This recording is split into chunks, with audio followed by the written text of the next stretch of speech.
জাতীয়তাবাদী ছাত্রদল একটা বড় সংগঠন। আপনি যখন বড় সংগঠনের কোনো কমিটি করতে চান, আপনি সবাইকে খুশি করতে পারবেন না। আর আমাদের সংগঠনটা হচ্ছে একটা বুর্জোয়া সংগঠন। সবাই এখানে পদ পদবীর প্রতি তো সবার আকৃষ্টতা থাকে, যেহেতু আদর্শিক জায়গা থেকে পদ পদবীটাও এখানে খুব গুরুত্বপূর্ণ। তো এখন অনেকের পরিশ্রম অনুযায়ী, অনেকের ত্যাগ অনুযায়ী হয়তো সে তার যোগ্য মূল্যায়ন পায় নাই। এজন্য হয়তো একটা অভিমান থেকে কিছু সময়ের জন্য হয়তো দলের বিপক্ষে অবস্থান নিচ্ছে। আমি আশা করি তারা তাদের এই ভুল অচিরেই ভাঙবে এবং দলের যে নির্দেশনা এটা মানবে এবং পরবর্তীতে দল যাতে তাদেরকে ভালোভাবে মূল্যায়ন করে সেই জন্য দলের সাথে কাজ করবে। এখন হচ্ছে মনে করেন যারা বঞ্চিত হয়েছে তাদের মনের মাঝে কিছু ক্ষোভ আছে। প্রাণ ফ্রুটো, সময় অসময় ফ্রুটোময়। কিন্তু ক্ষোভের বহিঃপ্রকাশ তো কখনোই রাজপথে আপনি দেখাইতে পারেন না। এটা হচ্ছে আপনি সাংগঠনিক ফোরামে আলোচনা করতে পারেন যে আমি এই জায়গায় বঞ্চিত হয়েছি।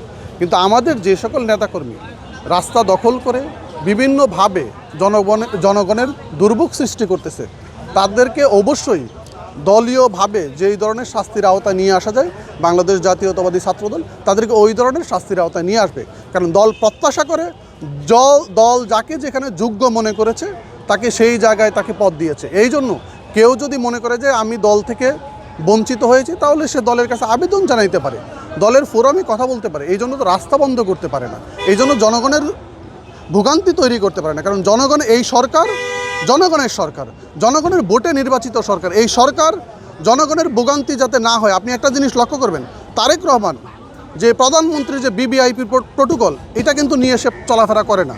সে কিন্তু সাধারণ জনগণের মতো রাস্তায় যে ট্রাফিক সিগন্যাল এটা মেনটেন করে, এটা মেনে তারপর হচ্ছে উনি অফিস করতেছেন। তো তারেক রহমান যে এখানে জনগণের ভোগান্তি দূর করার জন্য ভিভিআইপি প্রোটোকল নিচ্ছেন না, সেইখানে আমাদের কোনো নেতাকর্মী যদি জনগণের ভোগান্তি তৈরি করে, তাহলে আমাকে অবশ্যই বুঝতে হবে সে তারেক রহমানের আদর্শ থেকে বাইরে চলে গেছে, সে তারেক রহমানের আদর্শ থেকে বিচ্যুতি ঘটে গেছে।